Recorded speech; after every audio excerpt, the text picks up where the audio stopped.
tertúlia. Boa tarde a todos. Hoje é dia 21 de março de 2016, segunda-feira. Estamos iniciando mais uma tertúlia. O verbete de hoje é número 3.699.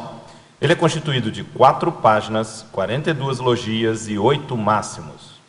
O título é Expectativa, da especialidade Interaciologia, e vai ser aqui apresentado pela verbetógrafa veterana, professora Marguê Vasconcelos. A professora Marguê é graduada em Psicologia, brasileira, natural de Belo Horizonte, Minas Gerais, voluntária da Conscienciologia desde setembro de 1999, docente em Conscienciologia desde fevereiro de 2001 e tenepsista desde maio de 2002. Definologia. A expectativa é a condição íntima de a consciência intra ou extrafísica esperar retorno ou resposta por meio dos pensênios, posicionamentos, atitudes e comportamentos de consciens e consciex e ainda das situações, fatos e ocorrências no entorno. Na pensenologia, nós chamamos atenção para o holopensene pessoal da tensão intraconsciencial, a interferência de consciexes geradoras de confusão pensênica quanto aos possíveis acontecimentos, o holopensene da reciprocidade.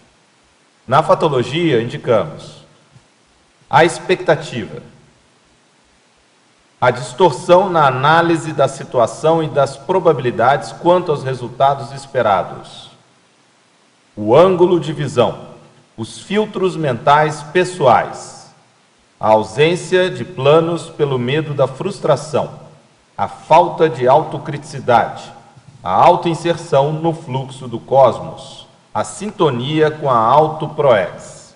Vale destacar que esta seção da fatologia está composta por 27 linhas. Essa seção. A divisão detalhismo, nós temos 23 seções. E aqui eu não falei da parafatologia, nós destacamos a expectativa do encontro com o amparador extrafísico, a expectativa da projeção consciente, as vivências parapsíquicas esperadas e as expectativas geradas na pré e pós-dessoma. Na divisão argumentologia, nós destacamos o tópico caracterologia, que traz 10 variáveis a serem consideradas na expansão do tema, capazes de interferir no conteúdo da expectativa. Vale a pena, então, conferir essa relação. Na remissiologia, nós indicamos os seguintes verbetes: ansiedade, assistência sem retorno, fato contrário, leitura correta e surpreendência. A frase enfática: na medida da evolução da consciência, ampliação da autolucidez e qualificação da interassistência, diminuem as expectativas emocionais em relação aos compassageiros evolutivos. A questionologia traz: você, leitor ou leitora, ainda alimenta expectativas em relação ao comportamento das demais consciências? Considera abrir mão do retorno das ações interassistenciais? A mega-análise, elaborada pela equipe da Enciclosapiens, destaca os seguintes itens: otimismo, pessimismo, indiferença, apriorismo, ansiedade, espera, percepção, frustração, autocontrole, autolucidez, racionalidade, probabilidade, interpretação, emocionalidade, deslumbramento, interassistência, surpreendência, interaciologia, despertologia e sociologia. Bom, professora Marguê, nós temos por hábito sempre solicitar ao verbetógrafo que traga os motivos ou razões que levaram a escrever o verbete em questão. Quer dizer, contextualize aí para os tertulianos e teletertulianos também a importância deste tema ser estudado dentro da enciclopédia da Conscienciologia. Você pode fazer isso? Ok, lógico. Boa tarde a todos. Um dos motivos que me levou a escrever esse verbete É porque eu venho assim fazendo uma pesquisa de distorção cognitiva. Então, assim, níveis de percepção, níveis de interpretação e também com foco na assistência. Então, eu comecei a ver também a questão do processo emocional, da expectativa, o quanto que ela interfere numa distorção, o quanto que ela pode interferir numa assistência. E teve um dia que eu estava conversando com uma pessoa à mesa e ela estava me falando assim da expectativa que ela ficou em relação a um trabalho, a um grupo de pessoas, e aquilo se frustrou. E eu vi o quanto que a expectativa, quando ela não é bem direcionada, ela pode ser elemento de assédio, gerador de assédio. Então, por conta disso, eu achei que, a partir daquele dia, achei relevante talvez escrever alguma coisa sobre isso, e foi aí que surgiu o verbete. É uma utilidade direta para o bem-estar, né? Consciencial, né? Saber lidar com a expectativa, né? Expectativa a gente tem de tudo em algum nível, né? Eu vejo que enquanto a gente tiver psicossoma, nós vamos ter expectativas, e às vezes expectativas emocionais, né? Em maior ou menor grau, mas assim, a gente ainda vai ter. Agora, é um desafio na evolução você ir reduzindo as expectativas em prol da interassistência. Perfeito. Vamos então às questões aqui dos teletertulianos. Questões vindas de Curitiba. Na Fatologia, página 7, segunda e terceira linhas, como podemos fugir da distorção cognitiva na análise da situação e das probabilidades quanto aos resultados esperados? Bem dentro do que você começou a falar, né? Bom, eu vejo assim, a distorção, ela existe principalmente por um componente emocional. Não que não tenha aí um componente de uma falha de raciocínio também, mas o componente emocional é um dos que mais gera expectativa. Eu quero fazer alguma coisa, então eu gero expectativas para mim e para o outro. E quando a gente gera expectativas para o outro, é que a gente erra. Quando você gera expectativas para você, você pode até errar porque você se subestimou, se superestimou. Mas quando você gera expectativas para o outro, o que o outro é capaz, o que o outro vai fazer, o que você espera que o outro faça, isso aí aumenta a chance de você frustrar as suas expectativas. Pode até ser que elas sejam adequadas em função do conhecimento que você tem da outra pessoa e do potencial. Mas eu acho que é importante a gente focar as expectativas mais no loco interno, ou seja, aquilo que você pode contribuir dentro de uma situação, e menos no loco externo, ou seja, aquilo que a situação vai trazer para a gente, ou alguém vai trazer para a gente. Marquinhos, a gente poderia colocar também, em relação a isso que você está falando, que há o aspecto da expectativa no âmbito emocional, e aí mais psicossomático, e no âmbito também cognitivo, ou seja, na capacidade ou nível de precisão que a pessoa consegue até prever uma situação que vai ocorrer, não é? E aí a gente tem a dificuldade tanto num aspecto quanto no outro. Por exemplo, você aborda isso até na sua fatologia, isso mais a fundo, né? A exemplologia tem isso. Também, né? E essa questão de, por exemplo, emocional, a pessoa pode lidar com aquela situação assim, não, se não acontecer, não sofrer com isso. Não é? Ela lida com aquilo e ela considera que uma expectativa é uma probabilidade, não sofrer com aquilo. E a questão cognitiva é ver o quanto ela realmente consegue ver a realidade com maior precisão, né? Porque muitas vezes se dá num erro de interpretação, como você falou. Mas é por aí mesmo, Lúcio. Segunda questão também de Curitiba. Ainda na Fatologia, página 7, quinta e sexta linhas, para vivermos sem ter o desapontamento perante a ausência de retorno, o que devemos fazer nesses casos? Viver sem ter expectativas e assistir sem esperar retorno das nossas ações? Como ficaríamos quanto à lei da ação e reação que a todos nós atinge? Isso aqui é uma pergunta 3 em 1, né? Shampoo, condicionador e anticaspa aqui, ó. Tudo numa só. Então vamos lá, vamos voltar aqui. O desapontamento perante a ausência de retorno, né? Nós já comentamos agora, né? Então, assim, quando você tem uma situação, é inevitável você ter algum nível de expectativa. Por quê? Porque a expectativa, se você não tem expectativa de nada, você nem investe, né? Você nem entra. Então, algum nível de expectativa você tem para estar entrando em alguma questão, seja em relação a alguém, uma situação, uma ideia, o que for. Então, assim, os desapontamentos, eu vejo que a pessoa, ela cria isso é uma tendência grupal, tá? Eu vejo assim, é muito um processo egóico. Às vezes você quer que alguma coisa aconteça. Então, quando você quer aquilo ali, você tem uma tendência a transferir aquilo ali para as pessoas no entorno, para as situações. Não, eu gostaria muito que eu tivesse a oportunidade de trocar de carro, por exemplo. Aí você começa a forçar aquela situação e você começa a jogar para o seu chefe, para os seus colegas, para uma série de coisas, para as pessoas da família que não estão contribuindo para você juntar o dinheiro para trocar de carro. E, às vezes, você tira o foco de você, que é uma expectativa sua, e é a responsabilidade sua, uma vez que a expectativa é sua.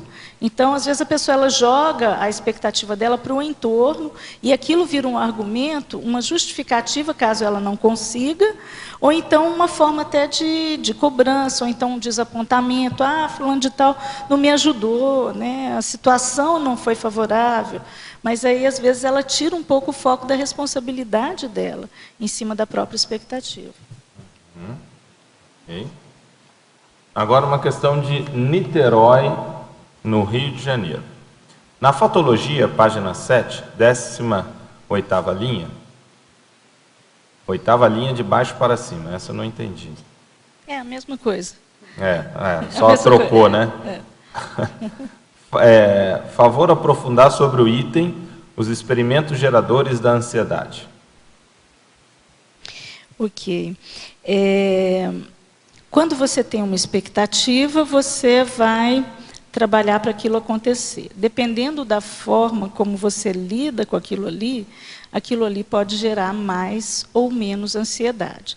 Tem pessoas que são extremamente ansiosas, né? Elas querem que aquilo ali aconteça logo, aconteça agora. Não, eu quero que a minha vida já se resolva aquilo ali, eu quero que fulano faça do meu jeito, eu quero tal coisa.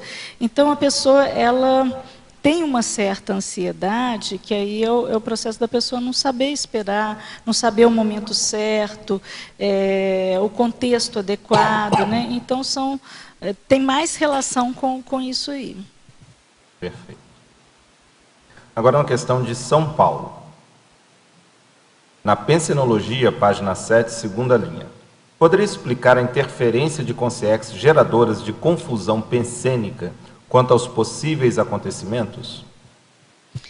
Ok.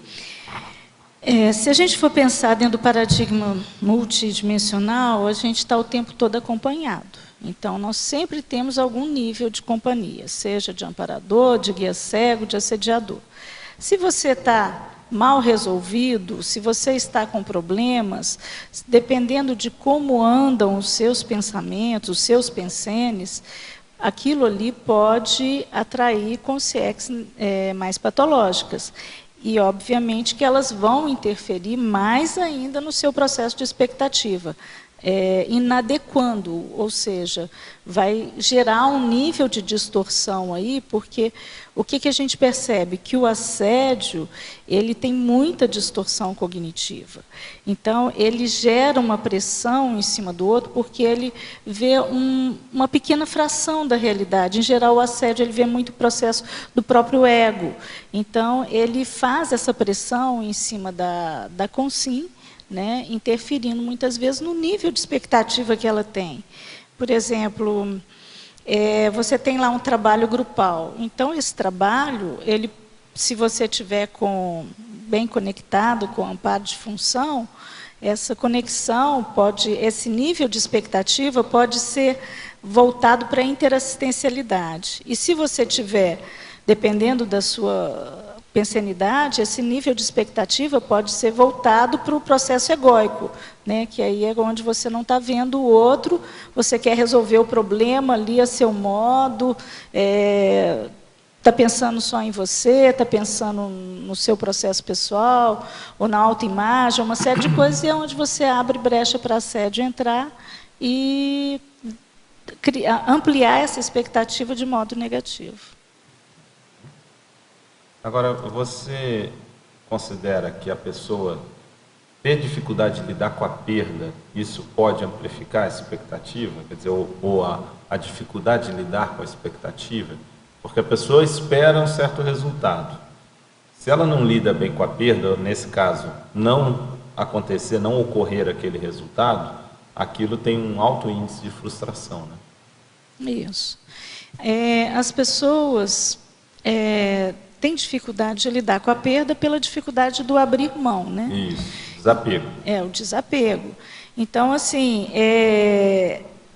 nós, ao longo da evolução, ainda tentamos controlar muito as situações, né? Ter tudo sob controle, do nosso jeito, como se a vida fosse algo que a gente formatasse, né? E não é assim. Existem as surpreendências, existem as surpresas, existem os descontroles, existem os erros, existem uma série de situações.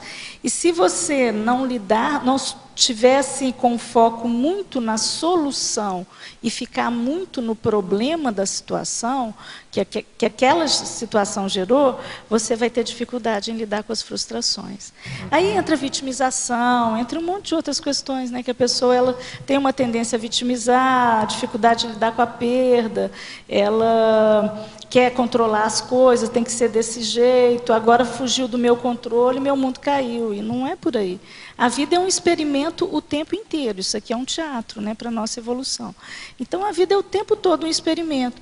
E a pessoa que ela tem muita dificuldade em lidar com a frustração, ela, até certo ponto, ela é neófoba, porque ela não quer uma coisa nova, ela quer que aconteça aquilo que já vinha acontecendo, é uma zona de conforto, né? Então volta aí para o processo pessoal, o processo do ego, né? Perfeito. Questão de São Paulo, na Fatologia, página 7, quarta linha, por favor, relacionar os filtros mentais pessoais com o tema do verbete. Ok. É porque, assim, como a expectativa é algo pessoal, a forma como você vai criar as expectativas, como você vai lidar com as situações, tem a ver com o seu ângulo de visão, com o seu filtro pessoal. Vamos supor uma cultura, né? Numa determinada cultura, alguma coisa é certa, é valorizada, em outra cultura aquilo já não é tão valorizado, já não é tão adequado. Então, isso aí já gera um filtro na pessoa, e na hora que ela vai lidar com aquilo, acaba gerando um problema de não ter correspondência à expectativa dela com o que é a realidade da situação. Me permite contribuir também. Um dos exemplos disso é o que se chama de seleção perceptiva, né? A pessoa tende a selecionar determinados aspectos da realidade e, com isso, filtra também, né, essa realidade, geralmente reforçando aquela expectativa dela. Isso. Então, ela filtra só os fatos que corroboram ou confirmam aquilo que ela espera e deixa de ver outros fatos ou outros indícios, indicadores que colocariam pelo menos em dúvida aquele resultado esperado, né? Então, perfeito, Lógico, é por aí mesmo, né? E a gente vê que, assim, dentro do processo da cientificidade que a gente trabalha na conscienciologia, o que a gente quer é ter esse abertismo para ver outros ângulos da situação, outros pontos de visão, e não manter aqueles que a gente já... Porque, no fundo, parece que o tempo todo a gente está só querendo confirmar aquilo que a gente já sabe, aquilo que a gente percebe, aquilo... Não, mas é isso, olha só, veja bem. Então, eu querer ter razão, né? Não, mas é isso aqui, ó, eu estou certa, né? Bom, na Fatologia, página 7, 10ª linha, eu gostaria que esclarecesse sobre a imposição de ideias visando diminuir as expectativas. Tem pessoas que, na tentativa de controlar uma situação e diminuir a própria expectativa do que vai acontecer, ela meio que coloca as ideias para os outros. Não, mas tem que ser assim, ó, é dessa forma, não pode ser diferente. Se você colocar no outro lugar, não fica bom. Então, isso já tira metade da expectativa de que o outro vai pôr aquilo no outro lugar. Então, ela fica tentando impor, controlar, para evitar as surpresas, né? Para evitar o descontrole e, consequentemente, isso acalma um pouco a expectativa dela. Né, se ela tiver expectativas dentro do funcionamento daquele grupo ou daquela situação. Okay. Na fatologia também, página 7, 11ª linha, poderia exemplificar a espera nem sempre bem intencionada? A espera aí no sentido de esperar alguma coisa, né? Assim, de ter uma expectativa em relação a alguma coisa. Então, o fato de você ter uma expectativa não quer dizer que você esteja bem intencionado. A sua expectativa pode ser a pior possível. Você tem expectativa de que...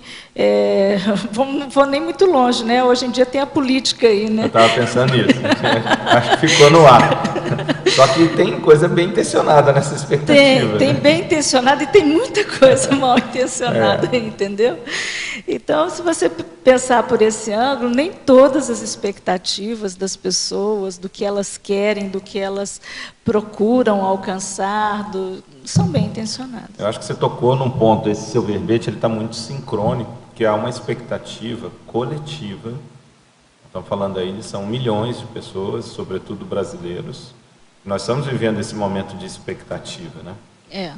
E é interessante essa sincronicidade do seu tema com o momento, porque realmente há uma expectativa generalizada, as pessoas dos dois lados, porque as pessoas estão desorientadas. Isso é tão sério que até os analistas, até na área econômica, por exemplo, e empresas de avaliação de investimentos, estão perdidos, não sabem se o país vai caminhar para um lado, vai caminhar para o outro, e isso acaba você tendo até alterações em valor de bolsa, valor do dólar e outros mais. Não é? Perfeito. Isso. Agora, é interessante esse momento que a gente está vivendo, e eu tenho refletido que a gente está vivendo um momento de destino coletivo. A primeira vez que eu ouvi falar mais assim explicitamente momento de destino foi quando eu conversei com o Valdo sobre a questão de ter um trabalho de PROEX, né, de serviço de apoio existencial. E ele falou, olha, isso aí é um tipo de assistência de destino. Por quê? Na assistência de destino é a grande virada no destino da pessoa. É um momento crítico onde a pessoa vai fazer uma grande virada. E nesse momento, normalmente, os assediadores vão vir com tudo. Eles vêm com tudo porque estão na iminência de perder aquela fonte, né? Para sugar energia, de exploração energética e outras formas de manipulação. Então, no momento de destino, ele é um momento muito crítico de virada da pessoa ou permanência naquele estado. E aí, olhando o que a gente está vivendo hoje coletivamente, a gente pode observar que nós estamos no Brasil num momento crítico de destino, no âmbito coletivo, do destino coletivo aqui. Porque isso pode tanto pender para o lado dos assediadores, quanto pender, e aí, dentro do seu verbete falando que é a nossa expectativa, para o lado dos amparadores. Isso. Dependendo dos desdobramentos que acontecerem agora dentro do âmbito político, jurídico, inclusive, do que a gente está todo mundo vivendo e acompanhando, né? Então nós estamos vivendo hoje no Brasil um momento de destino coletivo, como há muito não se vê. E com muita expectativa. Inevitavelmente, né? Com muita expectativa. Inevitavelmente. Bom, na fatologia, página 7 também, 9ª linha, de baixo para cima, por favor, fazer uma abordagem sobre a ausência de planos pelo medo da frustração. Eu comentei aqui rapidamente que a pessoa, quando ela tem muito medo da frustração, ela é um pouco neófoba. Então, ela tenta evitar situações novas. Às vezes, ela não quer sair daquilo ali, ela tem medo de se mexer e frustrar, né, e dar errado. Então, às vezes, ela nem tenta, ela nem faz os planos, ela nem avança por conta disso. Tá? Pode ir lá, Maria. Na página 7, o professor Loche falou alguma coisa a respeito da PROEX, agora há pouco. E aqui tem, você fala, a sintonia, lá na página 7, 20ª linha. Quinta linha de baixo para cima. Quinta linha de baixo para cima, que eu só marco aqui. A sintonia com a auto-PROEX. Você poderia comentar? Ok. A expectativa, né, eu até falei aqui próximo, né, a questão do fluxo do cosmos, a surpreendência para além das expectativas, né? Então eu vejo que a sintonia com a auto-PROEX, a pessoa, quando ela está bem sintonizada, as expectativas dela também tendem a ser mais adequadas, tendem a ser mais reais, mais racionais, dentro daquilo que tem a ver com a PROEX dela. Ela tende a se inserir mais no fluxo do cosmos, né? Ela fica mais livre para agir em prol da PROEX dela. Né? Se a pessoa estiver no fluxo da PROEX, se ela estiver bem sintonizada, a expectativa dela tende a ir nessa direção. Eu não sei também se eu entendi, na penúltima linha, eu acho que está relacionado a isso. Os contratos assumidos. Esses contratos você está fazendo referência aí ao curso intermissivo? Todos os tipos de contratos, né? Aí vale de. Aí você pode pegar uma amplitude aí muito grande, né? Que são quando você assume um contrato, você cumpre com uma expectativa, né?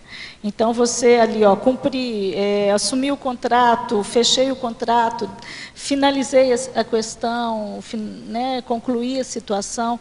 Então aquilo ali tem relação aí como se fosse com a conclusão, né, daquilo ali. Aquilo ali é um término da expectativa, né? Você finalizou aquilo ali. Você pode, em geral, quando os contratos são assumidos, a expectativa ela tende a se cumprir, né? Pode fazer mais uma? Claro, à vontade. Aqui na definologia, a expectativa é a condição íntima da consciência intra e extrafísica, né? Aí, aonde que está? Eu me perdi aqui. Então, se é intra e intrafísica, você fala aqui na pensenologia, o holopensene da reciprocidade. Está relacionado? O que você pode comentar para a gente? O holopensene da reciprocidade é porque há um link de expectativas similares. Então, o que eu espero é o que o outro espera, seja ele com sim, com sexo, entre consciex, entre consins, entre consins e consciex. Então, há uma reciprocidade de expectativas, ou seja, está tudo caminhando na mesma linha, na mesma direção, as pessoas estão com expectativas parecidas. Ah, tá, eu já estava pensando, por isso que é bom a gente fazer perguntas, né? A gente vai de um lado, o nosso pensamento vai para o outro lado. Eu estava pensando nessa reciprocidade de você esperar que alguém te dê uma resposta, sendo consciex, igualzinho guru. Entendi. Sabe, foi nesse sentido que eu falei, será que é isso que ela está querendo dizer? Aí a pessoa pode ter esse tipo de expectativa também. Isso não impede, não necessariamente ela vai conseguir, mas isso não impede que ela tenha essa expectativa. Valeu, obrigada. Pode ir.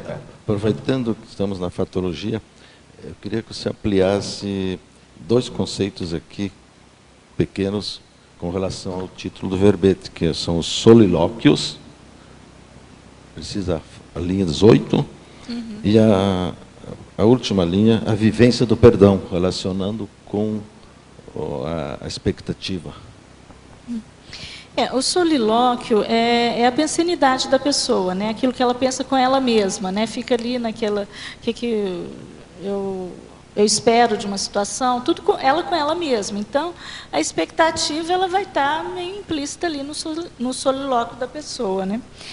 E a vivência do perdão tem mais uma relação com o fato da pessoa ter uma expectativa frustrada e, de repente, ela trabalhar com o perdão em relação... vamos supor que uma pessoa que ela não esperava que fosse fazer alguma coisa, a lesou de algum modo.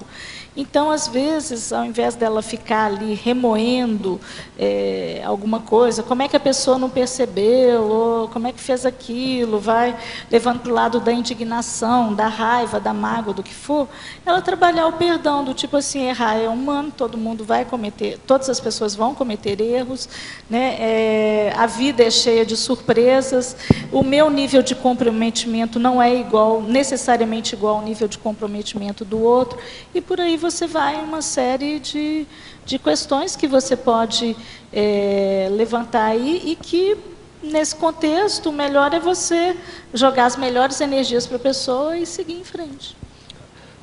Aproveitando também, aqui na caracterologia, o item comunicação, o item 4, podia ampliar para a gente? Tá, eu vou ler aqui. Comunicação. A falta, incompletude ou inadequação das informações, podendo implicar em expectativas equivocadas e resultados insatisfatórios. O que eu vejo assim dentro das relações grupais ou interpares, né, um dos grandes elementos que atrapalham ao cumprimento das expectativas, elemento que gera assédio, é a comunicação inadequada, a falta de comunicação, a pessoa não saber se comunicar adequadamente.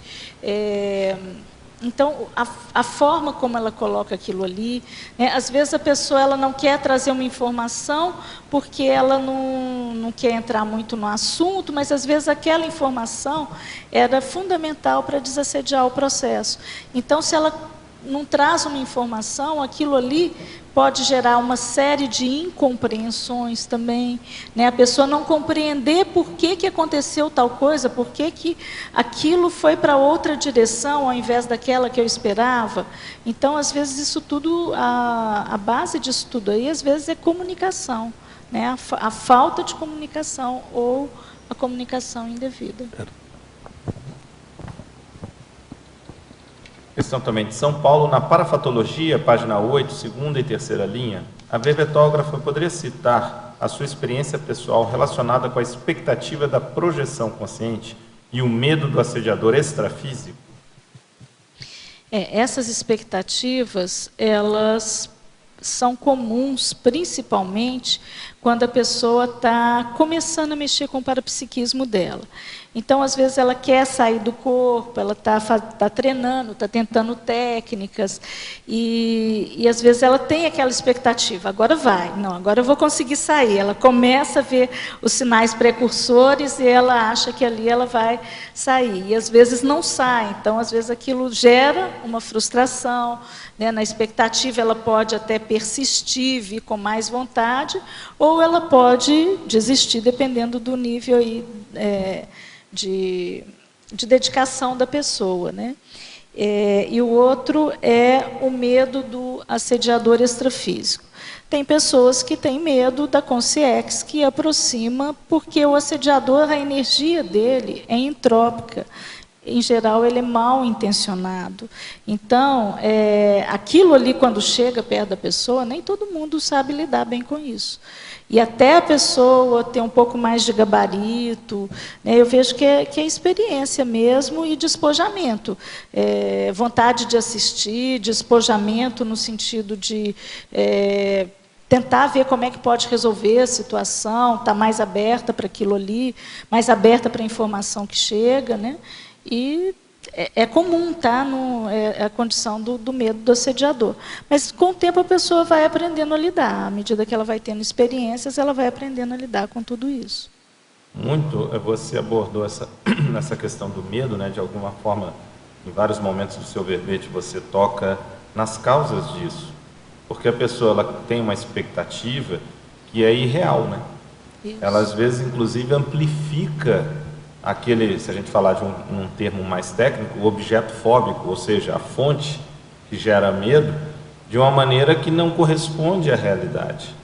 Então, isso até que caracteriza quando a pessoa tem é classificado como uma patologia, como fobia, de um medo que seria natural, esperado ou adequado dentro de uma determinada situação. Quer dizer, a fobia ela se torna quando a pessoa enxerga aquela ameaça numa proporção muito além do que ela verdadeiramente é, não é?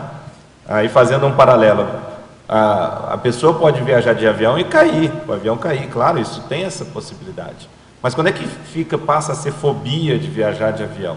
Quando a pessoa tem ela tem quase que uma certeza que o avião vai cair toda vez que ela vai viajar de avião. E aquilo não tem outra opção, quando percentualmente a probabilidade ela é muito pequena.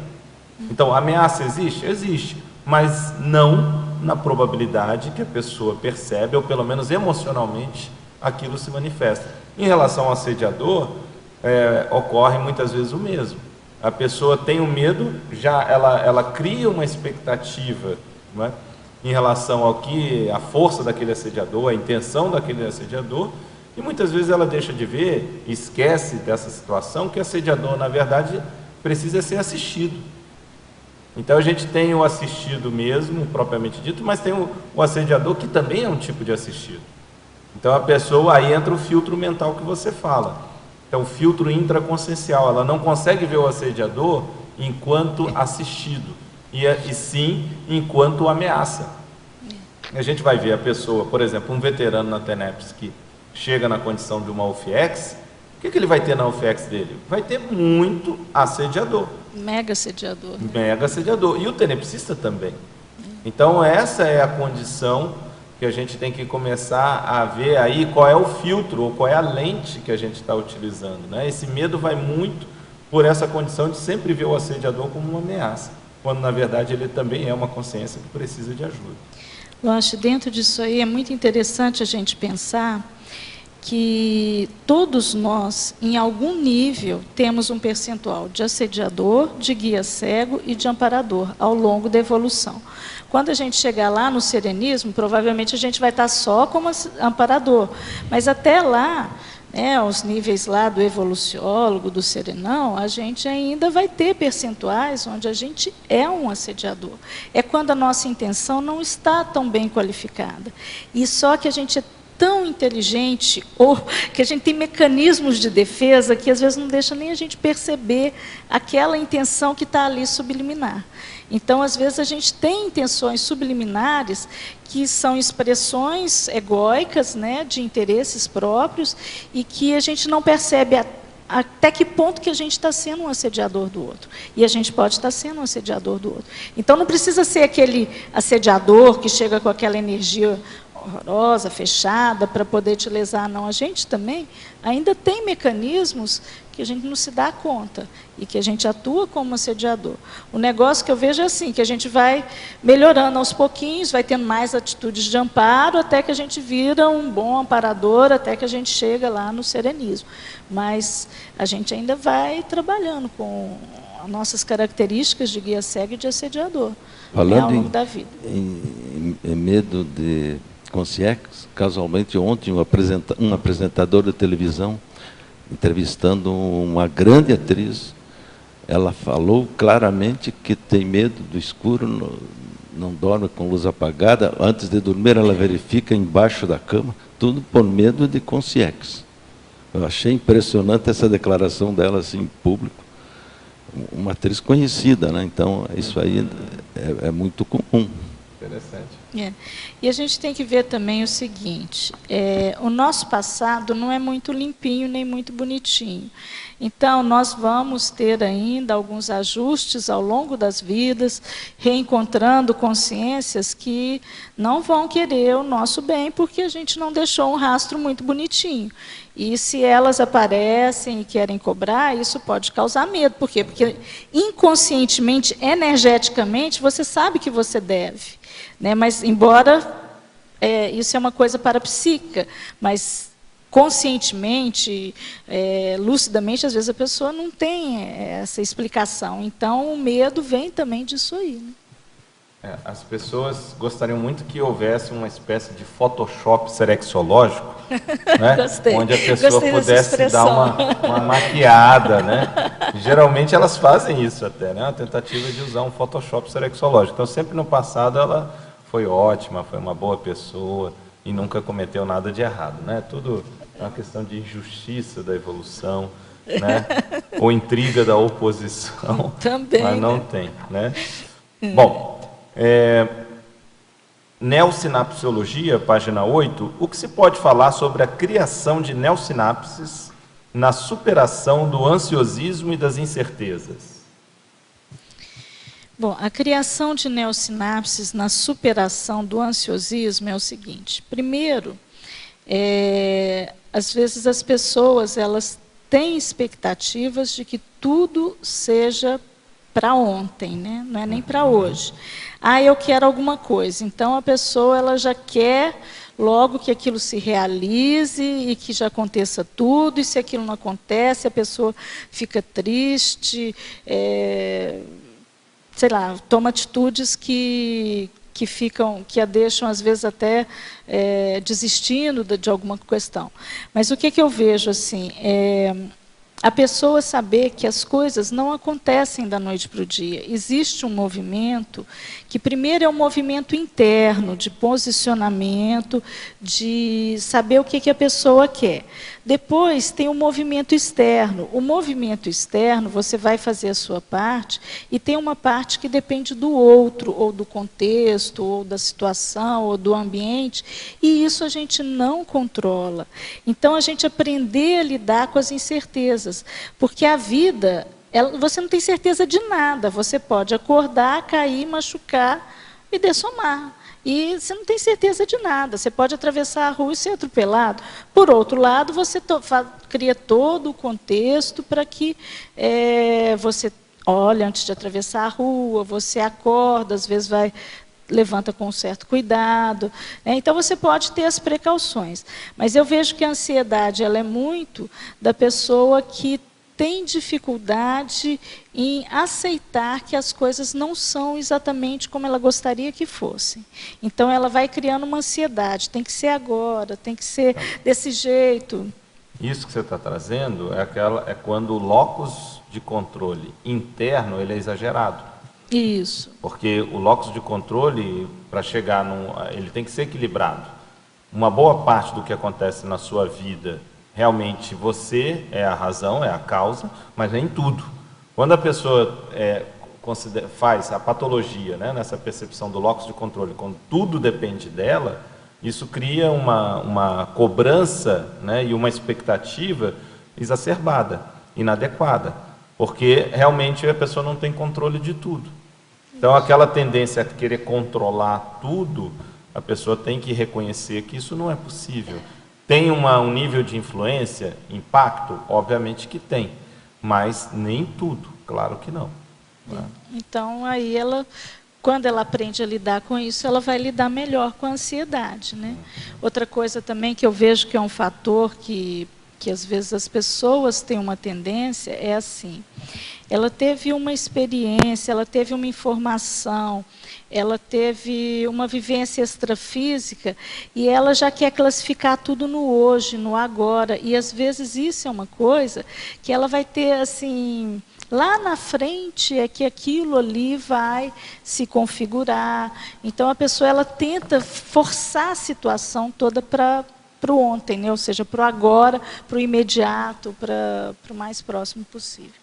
Então, essa é uma das formas de a pessoa começar a ter uma expectativa mais racional, né? Se você pegar aqui a exemplologia, eu trago aqui a expectativa emocional, que é aquela baseada no desejo da ocorrência de algo ou nas percepções e interpretações incorretas ou fantasiosas, sem criticidade e discernimento.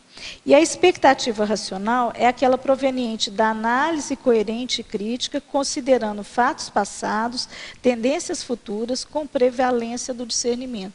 Então, eu acho que quando a pessoa começa a ter uma expectativa mais racional, ela vai controlar mais a ansiedade. Perfeito. Eita. Pode falar, Teresa. Parabéns pelo verbete. Obrigada. Quando você estava falando sobre essa questão, eu lembrei do caso assim, por exemplo, a pessoa ela quer ter um animalzinho de estimação. Só que, nesse momento, ela fica contando com segundos e terceiros para também cuidar desse animalzinho. Tudo bem até aí, mas a responsabilidade é dela, né?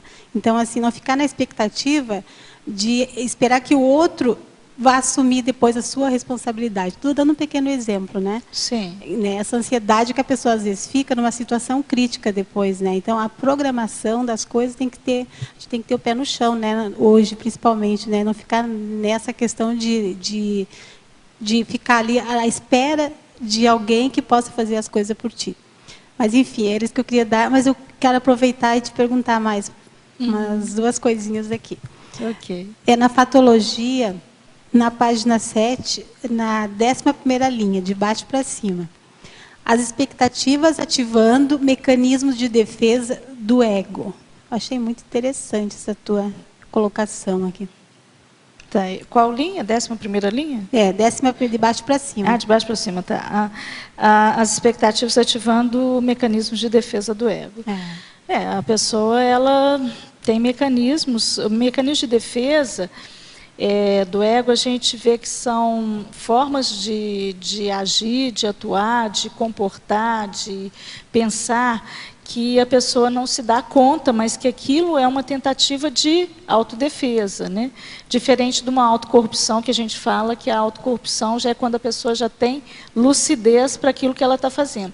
Às vezes, o mecanismo de defesa do ego, a pessoa não tem lucidez. E o mecanismo de defesa, ele vai ativar muitas expectativas, sim, né? E na seguida, você colocou autoexposição na mesma linha ali, né? Na condição de fator gerador de expectativas. Podia ampliar, por favor? A autoexposição é uma questão que também a gente percebe com alguma frequência, que é a pessoa que ela vai ter que falar alguma coisa, ela vai ter que se expor, por exemplo. Eu estou me expondo aqui agora, isso é um nível de autoexposição. Então, isso pode gerar um nível de expectativa emocional, eu ficar nervosa, né, bloqueia algumas ideias, ou pode ser uma expectativa mais racional, onde você sabe o que é provável de acontecer, trabalha com energia, procura ficar mais aberta, conectar com o amparo. Então, assim, nesse caso aqui, a 11ª linha, tá? A autoexposição, né? 12ª linha. Então, a autoexposição, ela gera um nível de expectativa, que é como que o outro vai te ver, que imagem você está passando. Será que você está sendo convincente? Porque, às vezes, as pessoas querem convencer, né? Nem todo mundo é autêntico o suficiente para se expor de uma maneira, sem preocupar como é que ela vai sair na fita. Muitas vezes, a pessoa ela quer saber como é que ela vai ficar na fita. Não, quero ficar bonitinha ali, né? Então, isso aí acaba gerando até mais expectativas, essa autoexposição. Tem dois fatores aí que eu vejo que influem muito na questão do temperamento da pessoa em relação a essa autoexposição, como você está trazendo, e, vamos dizer assim, a dificuldade, né, em relação à expectativa. Um é o orgulho. Como você colocou aí, o orgulho, às vezes, a pessoa ela não quer mostrar que ela erra. E a pessoa, todo mundo erra, todo mundo está passível de errar. Mas a pessoa, às vezes, até deixa de se expor para não ter a possibilidade de mostrar que ela erra, ou a situação possível de errar. E outro é a questão do perfeccionismo, que também está diretamente relacionado a isso, né? Então, o perfeito atrapalha o muito bom. Isso é muito sério da gente pensar. Uma vez eu ouvi essa frase, que o bom é inimigo do ótimo. Mas então, uma vez eu ouvi, isso me marcou muito, né? O perfeito não pode atrapalhar o muito bom. Então, às vezes, a pessoa deixa de fazer algo, por exemplo, escrever um artigo, ou até mesmo escrever um verbete, fazer uma assistência, porque ela tem um nível de perfeccionismo que impede de fazer algo que já ficaria muito bom. O resultado já seria muito bom, só que ela quer o perfeito, algo que na prática é mitológico, não é? Perfeito é impossível do ponto de vista da prática, só conceitualmente. Então, assim, ela acaba deixando de fazer algo muito bom, e aí poderia ser muito assistencial, porque não está no padrão de acordo com o perfeccionismo dela. Então, perfeccionismo juntamente com orgulho, para não mostrar que ela tem falhas, que ela tem vulnerabilidades, que ela tem fraquezas, não é? Que ela tem lacunas, às vezes, na formação cultural, acabam amplificando muito essa expectativa da autoexposição e, na verdade, acaba bloqueando essa autoexposição, né? Que acaba sendo uma perda para ela e para muitos que poderiam ser assistidos. E às vezes tem uma outra questão ainda aí, Loche, que é a rigidez, porque ela não quer uma opinião diferente da dela. Perfeito. A inflexibilidade, né? O fechadismo. Né? Tal. Isso. Quer falar? Pode falar. Na página 8, em sinergismologia. O primeiro sinergismo, né? É muito interessante, o sinergismo.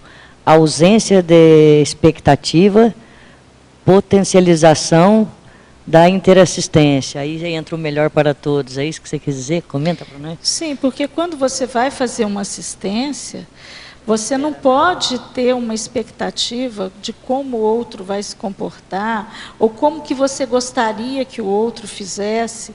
Se você está indo ali para assistir, você está indo para o que deve você tem que abrir mão. Então, eu vejo que à medida que a pessoa vai ficando mais madura no processo de interassistência, ela vai diminuindo as expectativas em relação às outras pessoas, a quem ela vai fazer assistência.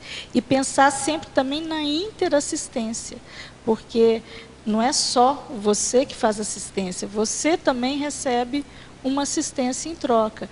Então, quando você tira a expectativa, ou diminui, né, bastante, você fica mais aberto para aquilo que vai acontecer de fato naquele momento, naquela situação. E isso favorece que você possa fazer uma assistência mais real, e não aquela que você idealizou, aquela que você queria, aquela que você esperava. Então, você pode comentar também o polinômio para a gente, que é a empatia, diminuição da expectativa, interassistência e assertividade. Cai nisso daí, né? Questão aqui, foi bem... Aí a sincronicidade aí, ó. Tá. Então é isso. A empatia é o fato de você fazer um acoplamento com o outro e perceber um pouco da realidade do outro. Então, quando você percebe a realidade do outro e você está aberto para fazer a assistência, você vai diminuir a expectativa sua em relação àquela pessoa e vai ver quem é que está ali.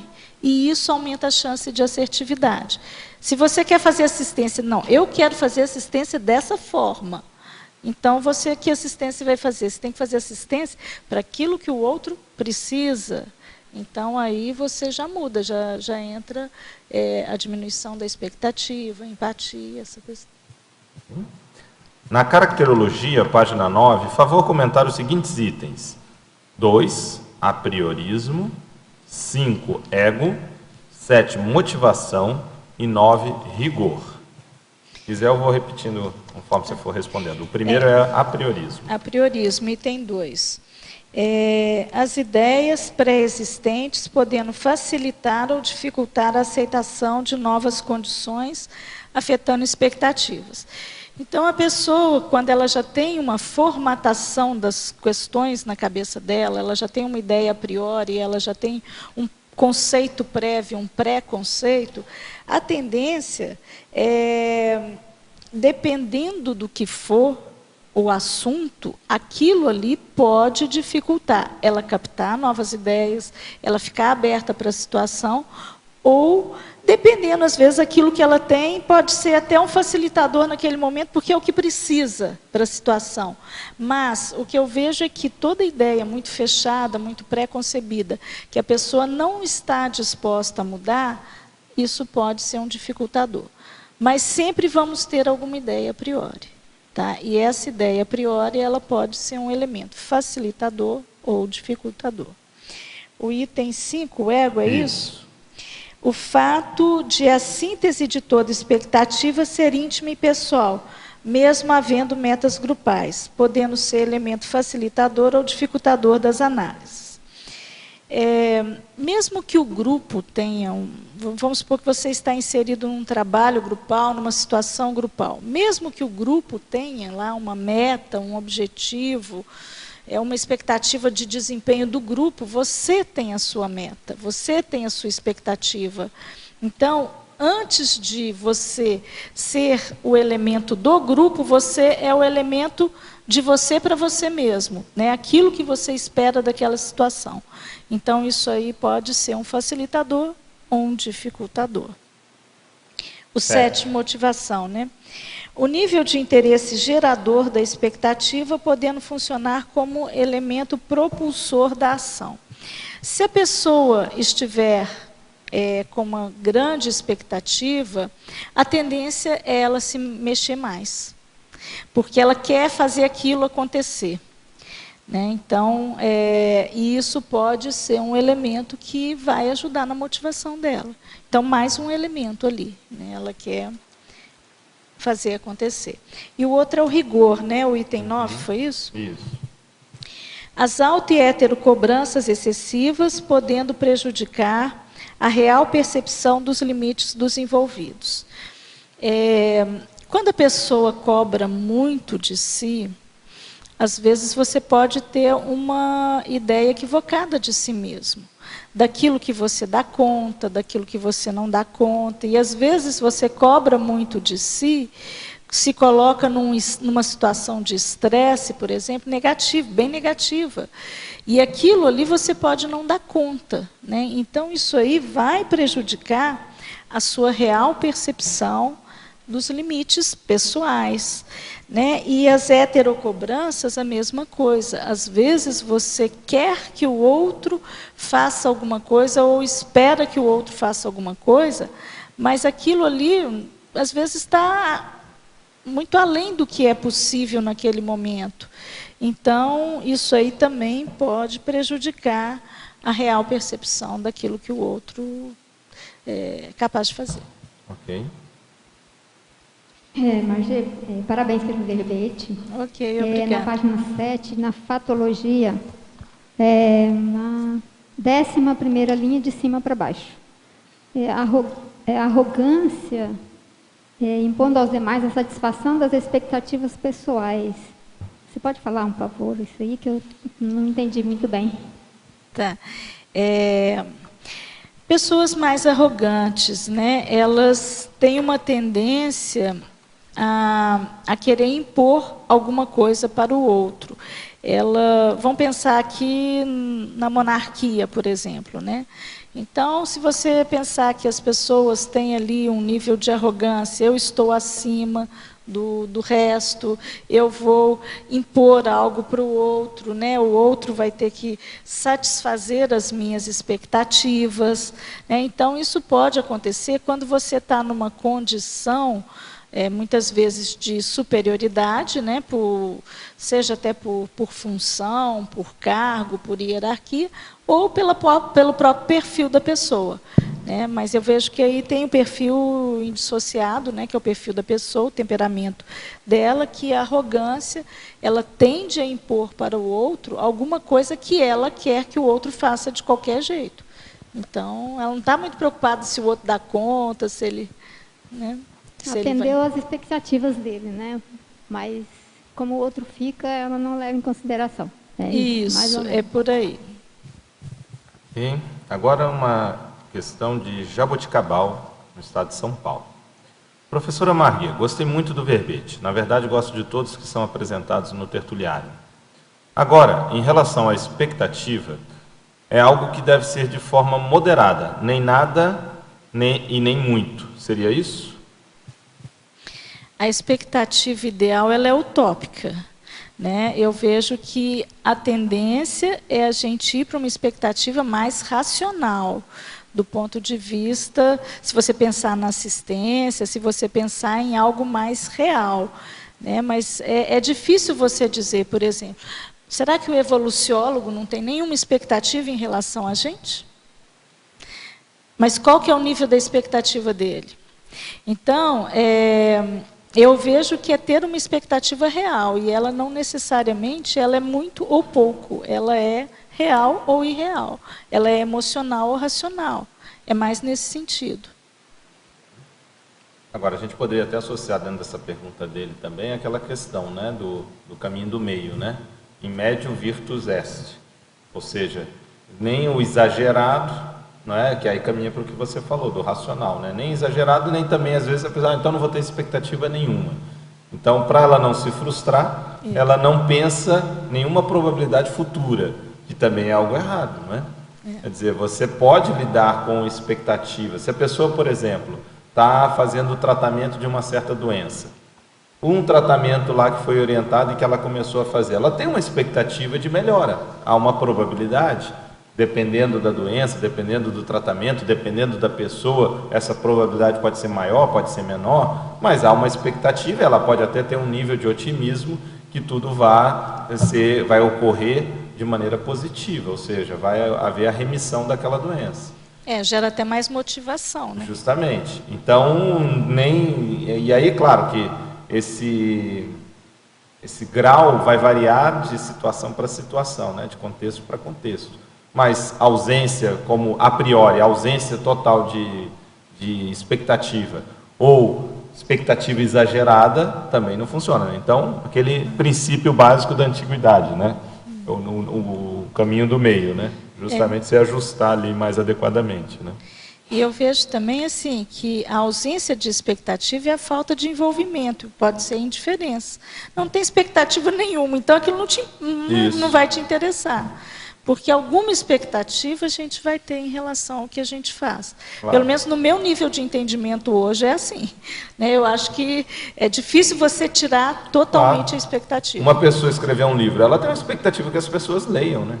Ou alguém vai ler além dela. Claro. Então é uma expectativa salutar, né? É bom, então, né? É bom que tenha, né? Pelo menos, né? Você queria fazer outra pergunta, Tereza? Sim. Dia na página 7, de baixo para cima, na 4ª linha, a desconstrução de expectativa. Acho, dá as dicas aí pra gente aí, por favor, Marguê. Tá, peraí. A desconstrução de expectativas, tá.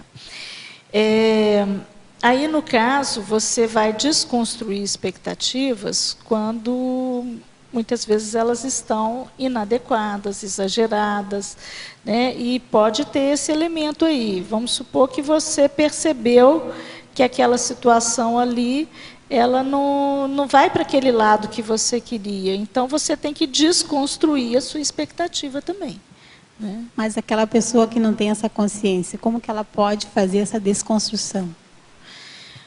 Olha, Terezinha, eu vejo assim, que a pessoa ela tem que ter o mínimo de entendimento e de maturidade para ela começar a trabalhar com o processo da expectativa emocional, tentando transformá-la numa expectativa mais racional.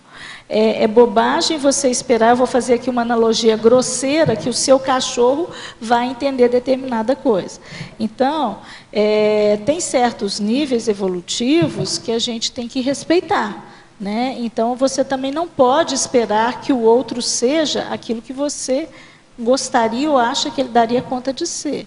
Você tem que trabalhar com a realidade do outro. Se você já tem um foco mais na interassistência, se você já consegue ter uma postura um pouquinho mais madura que o outro, você também seria salutar e de bom tom você perceber o nível do outro. Que aquilo ali, ele vai dar conta ou ele não vai dar conta, entendeu? Então, e ao invés de esperar que o outro se adeque, né, se adapte àquilo que você está querendo. Marquê, e na questão da autoexpectativa, como você vê isso? Autoexpectativa, eu vejo assim, a gente tem que ter metas, objetivos e expectativas de que a gente vai dar conta de determinadas coisas. Isso é a vida da gente, né? Todo mundo tem lá, eu quero fazer isso, eu quero comprar aquilo, eu quero melhorar aquilo. Então, a pessoa ela tem uma autoexpectativa. Às vezes, o que a gente precisa ficar mais lúcido é a real autoexpectativa. Aquilo que eu estou tendo de expectativa é adequado em relação a mim ou não? Porque, às vezes, a pessoa também não se auto-percebe. Entendeu? Então, às vezes, ela acha, não, isso aqui eu vou lá, eu dou conta, não sei o quê. Aí a pessoa se frustra porque ela não se tocou que aquilo ali ainda não era para ela, ou que não dava para ser do jeito como ela imaginava. Para não sofrer as frustrações daí futuras, né? O erro ele é inevitável, mas assim, se você pensar que na sua vida você já cometeu uma série de erros, e aos poucos você vai se moldando ali dentro daquilo que você acha que você é capaz ou não. Mas tem pessoas que se acham muito mais do que aquilo que são, né? Existe a megalomania, né? Existem patologias também, né? Então tem várias. É difícil a gente simplificar ou sintetizar quando a gente fala de consciência, né? Tudo é possível. Aproveitando então mais uma aqui na quinta linha também, de cima para baixo. Não, sexta linha. A autoinserção no fluxo do cosmos. É quando você está bem conectado, né? Eu falei, até associei a AutoProex, né? Eu vejo assim, que quando você está bem conectado com aquilo que você tem de fazer, a tendência é você ir num fluxo do cosmos. Eu penso assim, que o cosmos, existe um fluxo dinâmico pró-evolutivo. Cada um tem o seu lugar dentro do cosmos. Desde a formiguinha até a consciência livre, seja lá quem for. Todos têm o seu lugar. E quando você tem o seu lugar, você tem ali um objetivo, você tem no nosso caso aqui em termos civis, a gente tem uma PROEX. Então, a gente, dentro daquele lugar que a gente vai estar, a gente tem um trabalho que a gente pode realizar em prol nosso e do grupo, do fluxo como um todo, de todos os envolvidos. Então, quando a pessoa entra naquele fluxo pessoal, ela está de bem com ela, de bem com a vida, em sintonia com aquilo que ela veio fazer, ela naturalmente entra num fluxo cósmico. E quando ela faz isso, as expectativas dela tendem a ser mais adequadas também, porque ela está fazendo aquilo que era para ser feito. Então, as coisas fluem melhor para ela também. Hein? Bom, só aproveitar aqui para a gente fazer algumas divulgações para os nossos tertulianos e teletertulianos. Primeiro é o seguinte: caros tertulianos e teletertulianos, gostaríamos de pedir a todos que cooperem na divulgação dos livros da Conscienciologia em formato e-book, que se encontram à venda no site da Amazon, encontrado na página do mesmo, Amazon, que é .com.br, comentando e avaliando os livros, Amazon, né? De modo isento, disponíveis para que eles subam no ranking da visualização e facilite sua busca na livraria. Isto é imensamente importante para aqueles que buscam informações da Conscienciologia, acessem conteúdos de qualidade oficiais no meio da profusão de opções oferecidas pela Amazon. Com o apoio de todos, podemos potencializar o acesso a esses livros em uma livraria de abrangência mundial e, com isso, facilitar a publicação de outros títulos da Conscienciologia nessa livraria. Temos os livros Vontade, da professora Dulce Dal, Clarividência, do professor Rodrigo Medeiros, Onde a Religião Termina, do professor Marcelo da Luz, e Sem Medo da Morte, da professora Vera Hoffmann. Esse recado eu não sei, deve ser da Editares, né? A proposta aqui não está assinado, mas deve ser aqui da Editares. Bom, quero aproveitar também para divulgar aqui, nós vamos ter o curso acoplamentário com o tema África, agora nos próximos dias 25, 26 e 27 de março. Então, o curso acoplamentário, cujo tema vai ser África. Os EPICONs serão professor João Aurélio, professora Kátia Aracaki e professor Tony Muscov.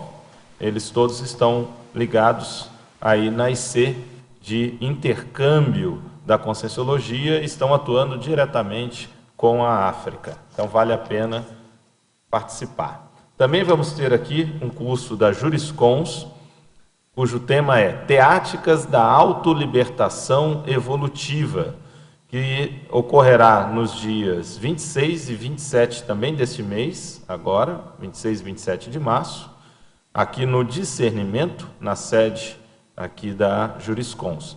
Será ministrado pela professora Cristina Aracaki e o professor Roberto Almeida. O objetivo é catalisar o processo de libertação do egocentrismo por meio da abordagem paradireitológica e da evolução interconsciencial no contexto holocármico. Então, teáticas da autolibertação evolutiva. Vamos ter também um curso da ACIP sobre o Apolônio de Tiana, e vai ser ministrado pelo professor Jarbas Paranhos. Então, esse curso ocorrerá no dia 27, agora desse mês, 27 de março, então na sede da CIP, aqui em Foz do Iguaçu, no discernimento. Então vai abordar sobre o Apolônio de Tiana, história, biógrafos, escritos, neopitagorismo, iniciações, parapsiquismo, medicina, viagens, influências, discípulos, memoricídio, mito de Jesus Cristo e legado. Então vale a pena também conferir com o professor Jarbas Paranhos.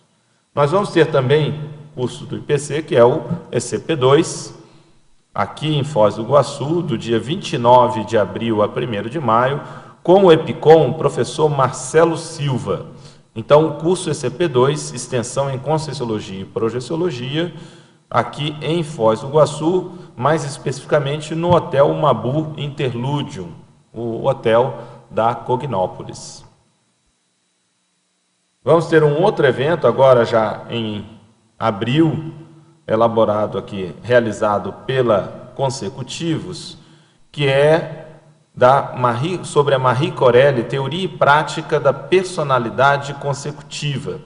Esse evento vai estar dentro do 3º Fórum Internacional de Serexologia, né, quer dizer, junto com o 3º Fórum Internacional de Serexologia, e a 4ª semana da Autopesquisa Serexológica e o 1º ciclo de debates em holobiografologia. Então, do dia 21 a 28 de abril de 2016, um estudo de casos sobre a questão da Marie Corelli, ou Maria Corelli, vale a pena checar e participar quem tem interesse nos estudos da serexologia. Vamos ter também, nos dias 16 e 17 de abril, próximo mês, o Grupo Avançado em Consciencioterapia. Esse é um curso da OIC. Então, Consciencioterapia de grupo mensal em 12 módulos, vivências teórico e práticas em consciencioterapia, campos bioenergéticos consciencioterapêuticos, atendimentos individuais no decorrer dos módulos e aprofundamento autoconsciencioterápico em múltiplas áreas. Vale a pena, então, conferir, começando agora o 1º módulo em abril.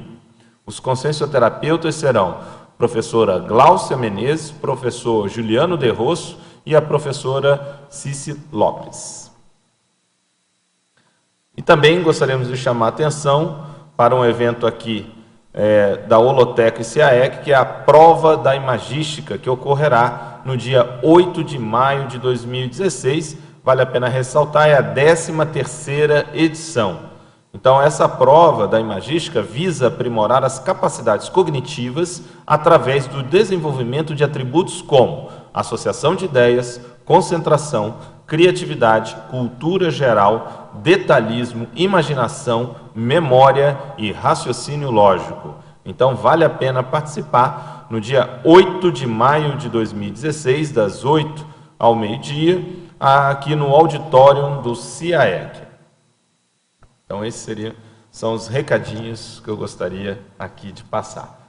Vamos lá? Você queria perguntar, Maria Ângela?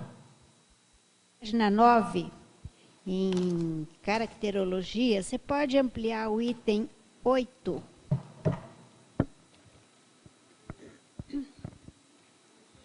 Objetivo.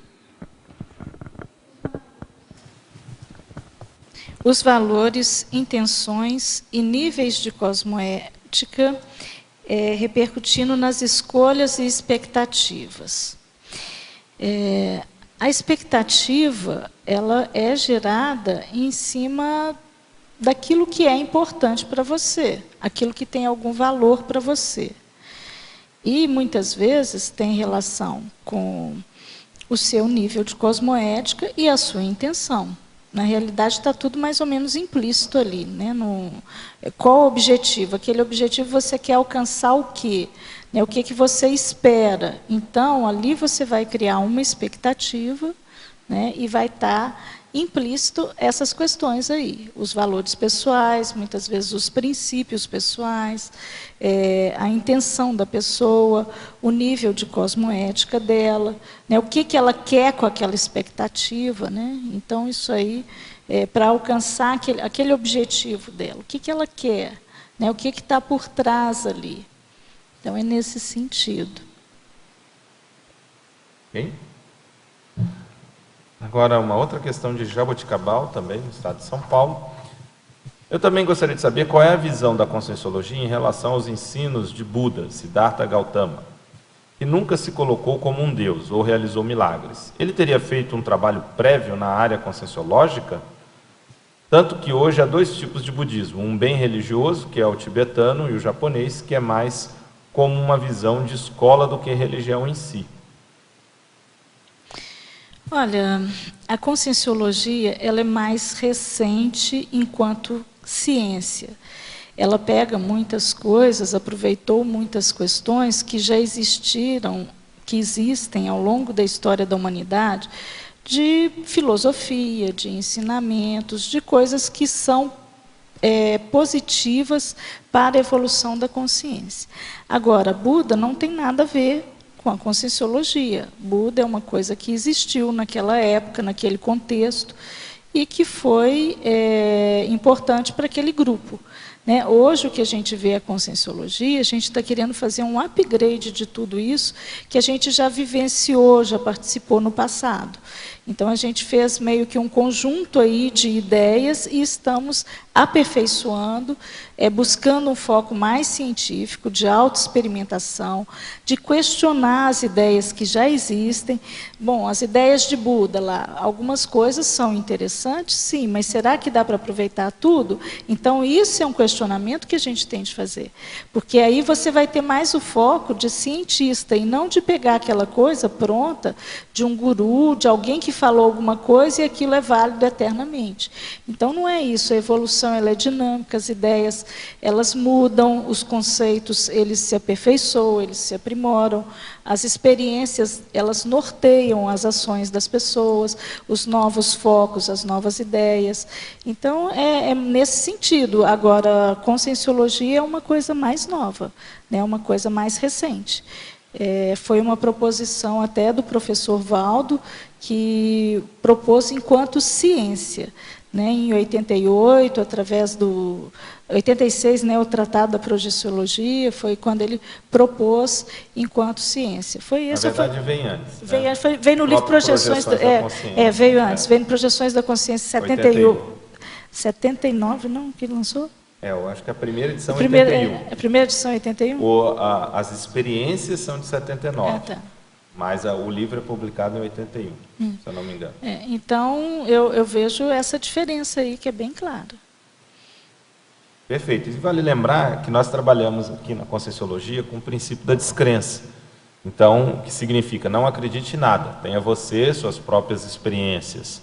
E a gente vai ver, até mesmo no budismo, por mais que alguns até falem que não é bem uma religião, mas que na prática haja vista, por exemplo, a questão de adoração, o símbolo, até o próprio Buda, né, com as estatuetas do Buda, você tem isso como um processo de adoração. Muitas vezes não se questiona determinados ensinamentos. Então, como você muito bem colocou, existem determinadas informações, determinados posicionamentos que são ricos, enriquecedores, mas no conjunto, a forma de se estudar, quando não há uma criticidade, acaba ficando inadequado, não é? Então, a Conscienciologia vai ter esse diferencial, que é um nível de criticidade, um nível de autoexperimentação, e trabalhar com um conceito de verpom, que é verdade relativa. Aquilo que é considerado hoje como verdade, amanhã pode não ser.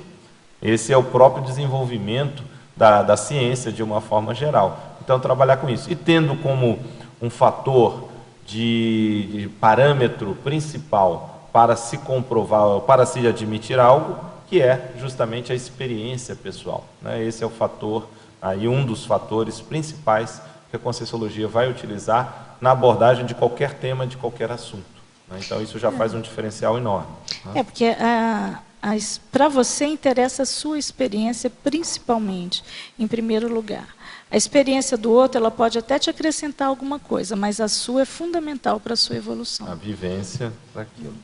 Agora vamos a uma questão de São José, no estado de Santa Catarina.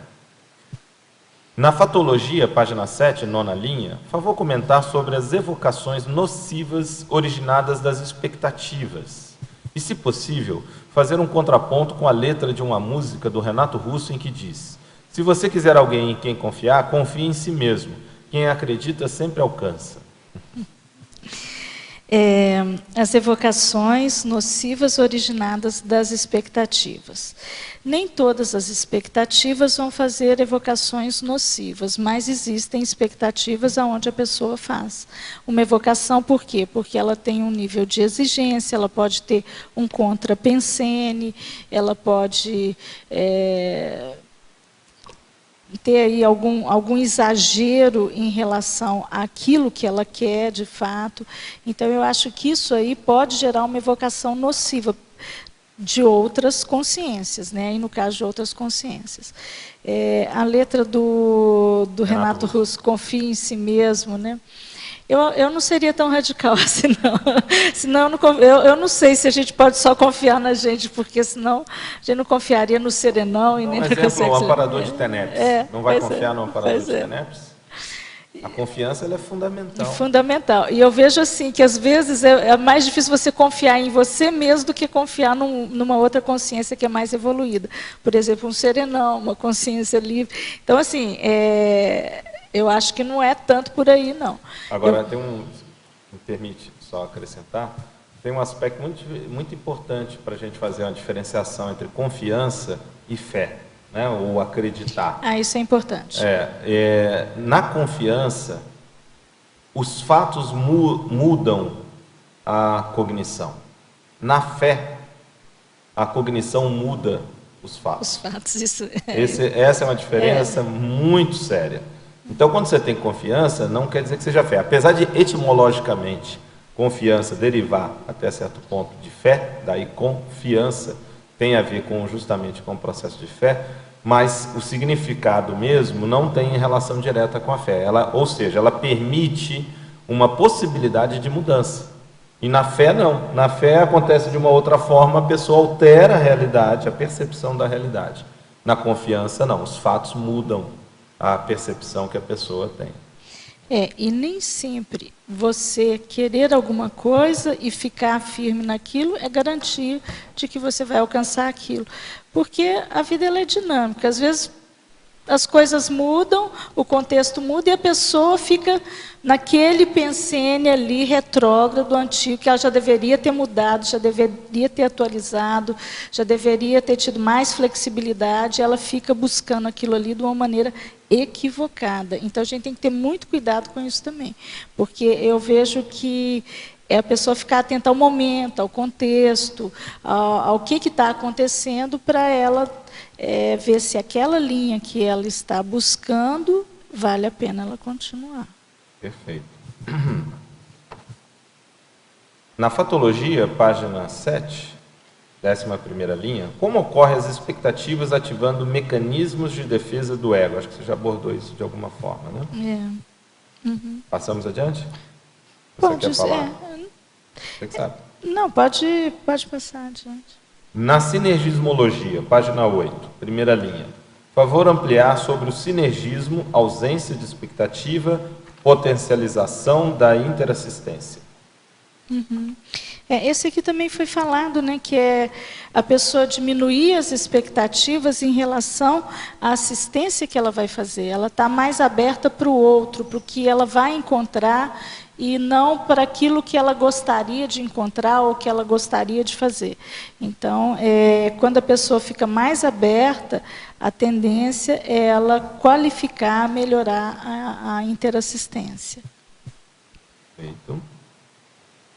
Na Efeitologia, página 8, 1ª linha. Favor comentar sobre procedimentos no efeito do trabalho energético na manutenção da lucidez e diminuição das expectativas. O que eu vejo do trabalho energético? Eu vou abordar duas questões aqui. Primeiro, o ponto de vista das interferências extrafísicas. Então, quando você trabalha com energia, a tendência é você eliminar bloqueios energéticos, você ativar mais as áreas de interconexão do seu soma com o seu paracérebro, né, do seu cérebro com o seu paracérebro. Então, isso aí facilita você ter um pouco mais de lucidez, um pouco mais de percepção, e não apenas a percepção intrafísica, porque a percepção intrafísica ela é limitada. A gente, quando começa a ter expectativas, a gente tem que ver também o processo extrafísico que envolve toda aquela questão, porque senão a gente fica de ingênuo na história, né, achando que as coisas podem ser só daquela forma intrafísica que você previu. Né? E, além disso, quando você trabalha com energia, seria o segundo aspecto, você eliminar as interferências de consciências, que muitas vezes a consciência ela pode estar obnubilando o seu processo, ela está te impedindo de ver alguma coisa. Então, isso pode ajudar a melhorar aí a lucidez da pessoa. Perfeito. Em polinomiologia, agora uma questão de Goiânia, estado de Goiás. Página 8, primeira linha, poderia comentar a respeito do polinômio desejo, motivação, busca, expectativa, resultado? Ok. Um dos pontos da expectativa é que muitas vezes nasce de um desejo, né? Uma ideia, uma vontade. Então, a pessoa ela vai partir dessa vontade, essa vontade ela cria ali uma motivação, né, para poder trabalhar com aquilo ali, ou aquilo que ela quer, aquilo que ela busca, né, que vai levar... É tudo mais ou menos junto, né, mas é o desejo, a motivação, a busca, aí acaba tendo uma expectativa inerente à situação, e até chegar no resultado, né? Lembrando aqui que toda expectativa, nós já falamos um pouquinho disso, mas assim, o processo ele é muito interno, né? É o loque interno, é aquilo que a pessoa quer. Então, aquilo ali vai não crescendo dentro dela, até chegar no resultado. Perfeito. Agora, questões de Madrid, na Espanha. Na fatologia, página 7, na quinta e sétima linha, gentileza relacionar os seguintes itens: o desapontamento perante a ausência de retorno, quinta linha, e a aceitação das incertezas, sétima linha. O desapontamento perante a ausência de retorno. Se você tem uma expectativa e ela é racional, a ausência de retorno pode estar mais ou menos prevista ali, mas se ela é emocional, pode ser que a pessoa não preveja que aquilo ali não vai ter a reciprocidade ou o resultado, a resposta que ela esperaria. Então, isso gera um desapontamento para a pessoa. Aí ela pode ir mais para o lado emocional, né, o desapontamento, ela ficar nisso aí. E a outra, na sétima linha, é... aceitação das incertezas. A aceitação das incertezas. Então, eu vejo que a vida, ela não é formatada. O teatro é livre, as incertezas, você nunca vai ter certeza absoluta de nada, né? A coisa... e mesmo a certeza, ela ainda passa por um filtro de realidade. Né? Porque você pode ter certeza de alguma coisa dentro daquilo que você vê, mas e daquilo que você não vê e que está acontecendo? Então, a gente nunca vai ter muita certeza das coisas. Vai ter sempre um ponto que a gente não vai ter certeza, que é porque a gente não vai enxergar, não vai ter acesso ainda devido à nossa limitação. Perfeito. Algumas coisas a gente até pode ter certeza, né? Por exemplo, todo mundo tem certeza que vai dessomar. Isso é inevitável. Algumas coisas não tem saída, né? Vai dessomar. Outras, a maioria, realmente, a gente tem que saber lidar, né? Pois com as incertezas. Continuando nas questões de Madrid, na fatologia, página 7, décima linha, favor esclarecer como funciona a imposição de ideias visando diminuir as expectativas. Esse tema você já tratou, se você quiser. A pessoa que impõe para o outro, né, aquilo que ela quer, para isso dar um alívio para ela, né? Então, ela diminui a expectativa quando ela transfere para o outro aquilo que ela quer. Mais ou menos isso, né? Ela passa a bola para o outro assim, olha, é isso aqui, impõe a ideia dela, impõe do jeito dela e aquilo vai tentar atenuar aquela falta de controle que ela tem, a incerteza, lidar com a incerteza, às vezes é uma dificuldade da pessoa. Perfeito. Na legislogia, página 8, poderia explicar, se possível, trazendo os exemplos da lei de causa e efeito sobre as expectativas?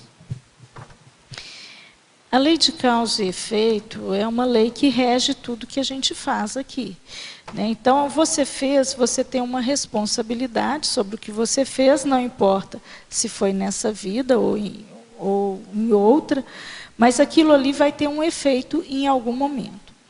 Quando a pessoa ela traz uma expectativa, muitas vezes ela, para não dizer na maioria das vezes, ela não tem acesso ao que ela fez no passado e aquilo que está por vir. Porque tem muita coisa que chega para a pessoa como um efeito de algo que ela fez em outra vida e que ela não acessa essa informação ainda. E às vezes ela tem uma expectativa para um lado e as coisas podem fluir para o outro, em função da lei de causa e efeito. Na caracterologia, poderia, por favor, explicar o item 7, motivação? Você também já abordou, fica a seu critério. A importância da pessoa, da expectativa, ela acaba gerando um nível de motivação. Ela vai ser mais um propulsor ali para a ação. Agora, questões de Teresina, no Piauí. Em neossinapsologia, página 8, como criar novas sinapses para a superação do ansiosismo e das incertezas? Esse aqui também a gente já falou um pouco, né? Criação de neossinapses. Então, assim, a pessoa procurar ter uma expectativa mais racional do que emocional. Então, ela fazer essa transição aí, isso diminui a expectativa. Isso ajuda na superação do ansiosismo. E se você parar para pensar pelo Locke interno, que toda expectativa ela é íntima antes de tudo, então você diminuir as expectativas em relação aos demais, às situações, aos fatos, isso também ajuda a superar o ansiosismo, diminuir o ansiosismo. Binomiologia, página 8, por favor, comentar, você acabou de também falar, o binômio Locke interno, Locke externo. Eu acabei de... Você citou, né? Eu citei. O Locke externo é quando você foca no processo do outro, do externo, a você, em relação às expectativas. Então, você vai colocar a sua ideia, o seu desejo, a sua vontade, como o outro sendo responsável. E o Locke interno é quando você traz a responsabilidade para si. Então, a sua responsabilidade em relação àquela situação é o que existe. O outro, ele pode até atender ou não às suas expectativas, mas isso não depende de você. Então, ficar bem atento aí ao processo do Locke interno, que a expectativa, antes de tudo, ela é íntima, pessoal. E a responsabilidade é sua. Você não pode transferi-la para o outro como se fosse dele. Pode até coincidir de ser uma expectativa dele também, mas você não pode garantir que vai ser. Se me permite contribuir também, esse conceito o pessoal faz muita confusão, né? O Locke, ou interno ou externo, está relativo à atribuição de causalidade daquilo, dos fatos ou dos acontecimentos, em relação à vida da pessoa, que a pessoa faz parte. Então, Locke interno, a atribuição de causalidade de fatores pessoais, quer dizer, a pessoa é responsável pelos acontecimentos da vida dela. E Locke externo, quando a pessoa tem um predomínio de atribuição de causalidade do que acontece na vida dela, são devido a fatores externos, quer dizer, as causas, os fatores predisponentes são a fatores externos.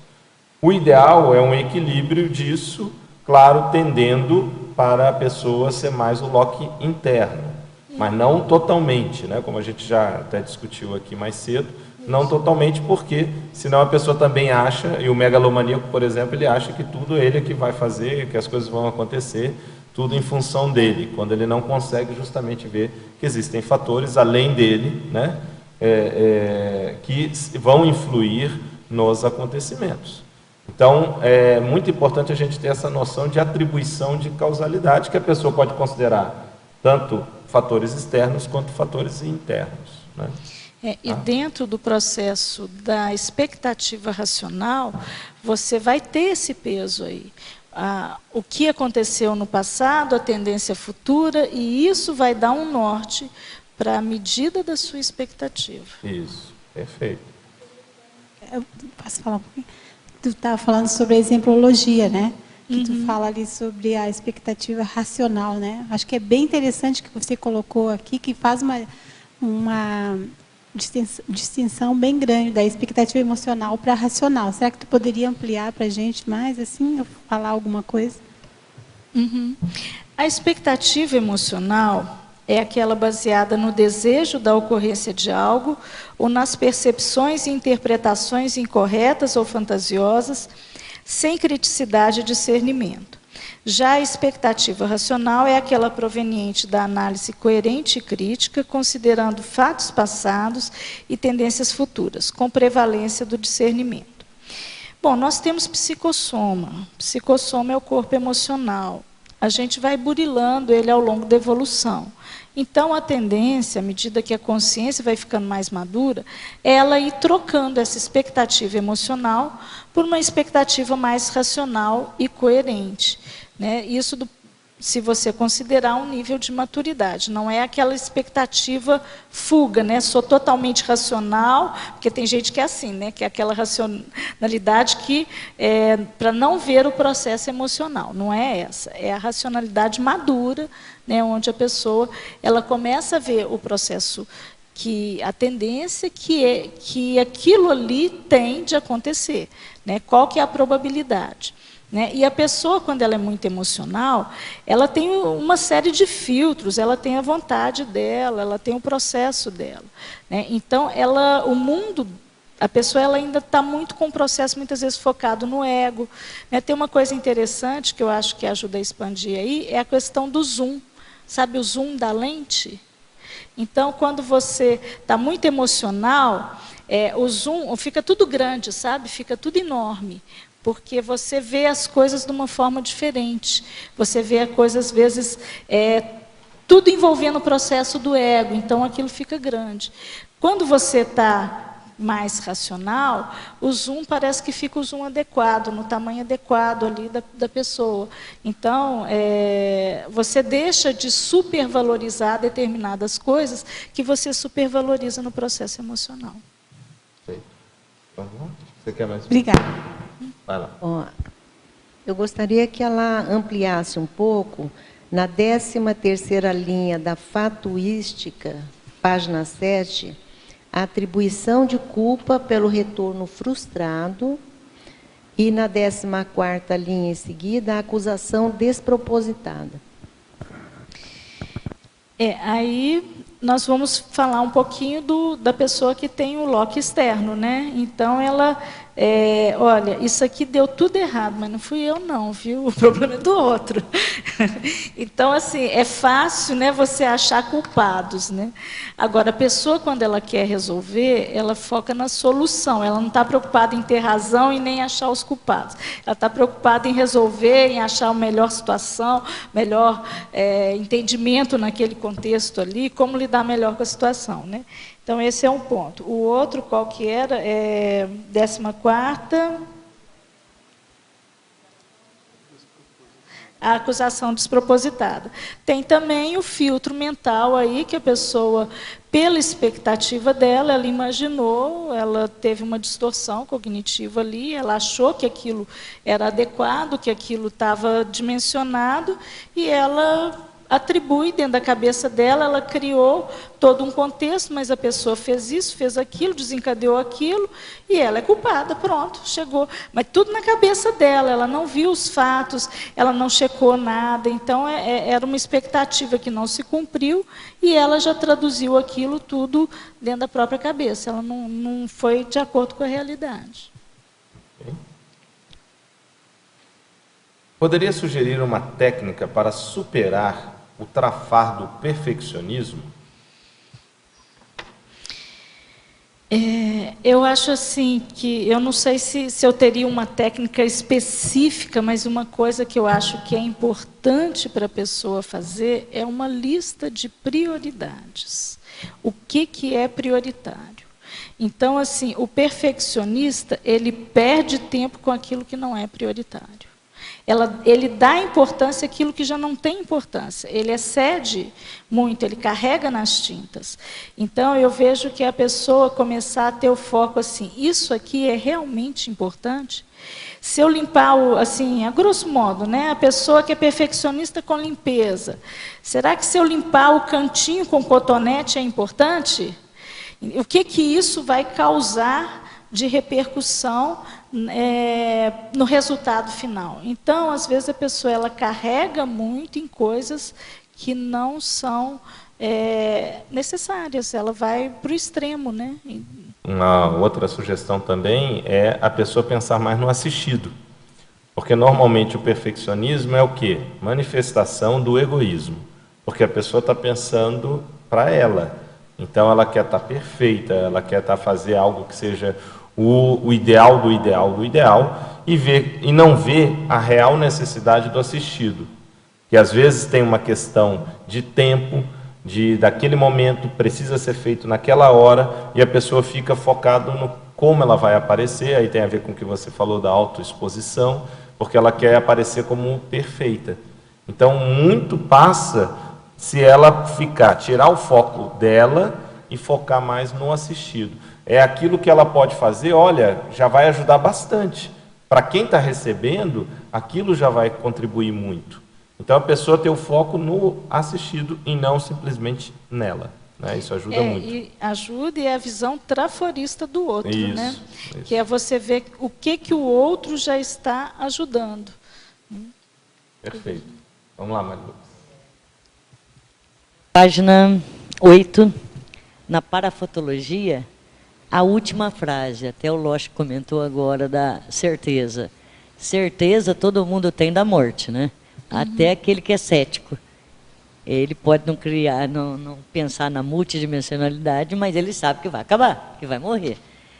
Então, aqui a expectativa gerada na pré e pós-dessoma. Isso aí todo mundo tem, né? A gente faz um paralelo. Será que eu vou chegar lá, não vou entrar em Melex, não deixei de fazer isso, deixei de fazer aquilo? É nesse sentido essas expectativas, né?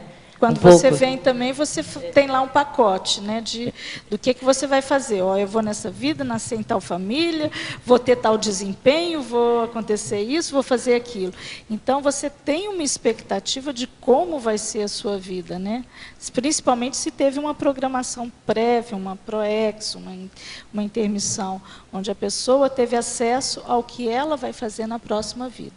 Então, isso gera uma expectativa dela, dos evoluciólogos, dos serenões, das consciências todas, uma expectativa racional para aquelas que estão mais lúcidas e mais maduras. E pode ser até emocional para a própria consciência, se ela ainda estiver imatura em alguns pontos. Né? E após dessoma é isso aí. Será que eu cumpri com tudo aquilo que eu planejei? Como é que foi o meu desempenho? Eu consegui resolver aquilo que eu precisava resolver? Tem até uma pretensão aí, né? Não quero entrar em Melex. Mas tem que ter lucidez, porque senão, se a pessoa não tiver lucidez, eu acho que isso aqui não chega a passar pelo código mental dela, pela avaliação dela. A frase enfática, você pode comentar também? Na medida da evolução da consciência, ampliação da autolucidez e qualificação da interassistência, diminuem as expectativas emocionais em relação aos compassageiros evolutivos. É uma tendência a pessoa trazer mais responsabilidade para si e focar mais na assistência, para aquilo que o outro precisa. Então, ela vai tirar aquelas expectativas emocionais, que são as que têm algum nível de distorção, né, cognitiva, em relação ao outro. Última questão, Terezinha. lendo a tua frase enfática, eu vou falar mais um pouquinho, que eu gostei muito da tua frase, teu resumo também. Mas, assim, a questionologia, eu acho que às vezes também a gente tem que estar bem atento sobre essa questão, né? Poderia falar um pouquinho mais aí? Você, leitor ou leitora, ainda alimenta expectativas em relação ao comportamento das demais consciências? Considera abrir mão do retorno das ações interassistenciais? Esse também é um ponto, que às vezes a pessoa ela faz alguma coisa porque ela quer algo em troca. Então, quando você foca na interassistência, você está ali para o que for necessário, e não necessariamente você vai ter algo em troca dentro daquilo que você queria. Okay. Bom, Margui, excelente verbete, você já está dominando muito o tema. Parabéns aí pela sua apresentação e pelo verbete em si. É um tema que realmente atinge todo mundo, e eu vejo que tem muitas implicações do ponto de vista de discernimento, do ponto de vista de saúde consciencial, do ponto de vista de autorrealização, né? E como você até apontou aqui em relação à própria ProEx, e outros desdobramentos, né? Então, parabéns, realmente muito pertinente, como você colocou no início, e muito assistencial. Esperamos aí as centenas de outros, estamos na expectativa, na verdade, pelas centenas de outros verbetes que você vai trazer, né? Eu também estou nessa expectativa, vamos ver. Nesse caso aí, o loco pode ser interno, que depende de você diretamente. Tá bom, obrigada, Lógico. Tá? Okay. Bom, pessoal, então eu gostaria aqui de agradecer à professora Margui pela apresentação do verbete. Gostaria aqui de agradecer à equipe da Enciclosapiens, a professora Marilux e o professor Eucárdio. Agradecer também ao suporte técnico, professor Anilbe e o professor Christian. E agradecer, obviamente, aos tertulianos aqui presentes, aos teletertulianos que nos assistiram, inclusive os que enviaram questões, questionamentos. E agradecer também, claro, os amparadores extrafísicos. Muito obrigado e até uma próxima tertúlia, no meu caso será aqui amanhã, ok? Vamos aos nossos comerciais. Obrigada. Na tertúlia de hoje nós tivemos 16 assinaturas no livro de presenças, 17 perguntas presenciais e 27 perguntas online. Agora nós vamos passar aos recados. Primeiro, o Fernando Barbaresco vai falar do Amigos da Enciclopédia. Em seguida, a Meracilde vai divulgar o complementário e o Fernando Barbaresco volta para falar com vocês sobre a programação do CAEC. Boa tarde a todos. Mais uma vez, nós estamos aqui para destacar a importância do programa Amigos da Enciclopédia. É um programa que está há 10 anos dando toda a sustentação financeira para a manutenção do holociclo, da holoteca, de todo o acervo que tem nesses ambientes, a transmissão diária das tertúlias, a manutenção do tertuliário, certo? E principalmente a produção da enciclopédia da Conscienciologia. Então existe uma série de atividades, de estruturas e aqui dentro do CAEC que são mantidos pelos associados do programa Amigos, aos quais nós somos muito gratos pela sua generosidade. Mas também o programa Amigos precisa continuar a expandir para manter as atuais atividades e também fazer novos investimentos. E nos últimos anos, nos últimos meses, nós perdemos muitos amigos, deixaram de renovar. Isso faz uma falta que diminui os recursos. Então nós pedimos, mais uma vez, a todos aqueles que já foram associados ao programa Amigo da Enciclopédia e que possam fazer a renovação da assinatura, ou quem não foi fazer a sua adesão, que procure o CAEC aqui na recepção do CAEC, todos os dias, das 8 às 18 horas, inclusive sábados, domingos e feriados. Por telefone, em poucos minutos, você faz a sua adesão, a sua renovação. O telefone é 45-3525-2652. Aí você vai receber uma senha, vai acessar o site do programa Amigos, você vai ter uma série de benefícios, de ferramentas, a enciclopédia, a verbotomática e os nossos acervos para você fazer a sua autopesquisa. Então, nós agradecemos o apoio e convidamos, então, o pessoal para continuar apoiando o programa Amigos. Boa tarde a todos. O meu convite é para o acoplamentário, que vai ocorrer nesse final de semana, do dia 25 ao dia 27. Esse acoplamentário, ele tem uma temática que é a África. Então, nós vamos estar imersos sexta, sábado e domingo nesse holopensene africano-fílico para poder desenvolver o nosso parapsiquismo, as nossas convivialidades, a nossa interassistencialidade. Os epicons que vão estar conosco vão ser o professor Tony Muscoff, a professora Kátia Aracaki e o professor João Aurélio. Se você quiser trabalhar esse holopensene no final de semana, nós temos aí um feriado de sexta-feira, então venha participar conosco, faça a sua inscrição na recepção do CAEC. Ok? Obrigada. Agora falando pelo CAEC, nós estamos fazendo um convite a você, teletertuliano, para nos visitar, para programar as suas férias de julho, aqui na Cognópolis, em Foz do Iguaçu. Então, fazendo com antecedência, você pode fazer um bom planejamento de compra de passagem aérea com preços mais acessíveis, verificar instalações aqui na cidade ou aqui mesmo na Cognópolis para você se hospedar, tá certo? E, acima de tudo, fazer uma programação dos eventos que pode participar.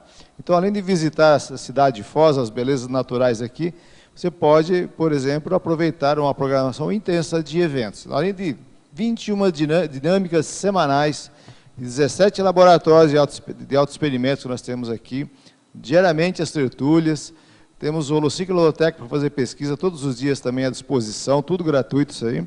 E nós temos os eventos que o SEC está programando. Além de 2 acoplamentários em julho, nós temos cursos específicos diferenciados, como reciclagem das posturas monárquicas, o tema é monarquia francesa, em julho.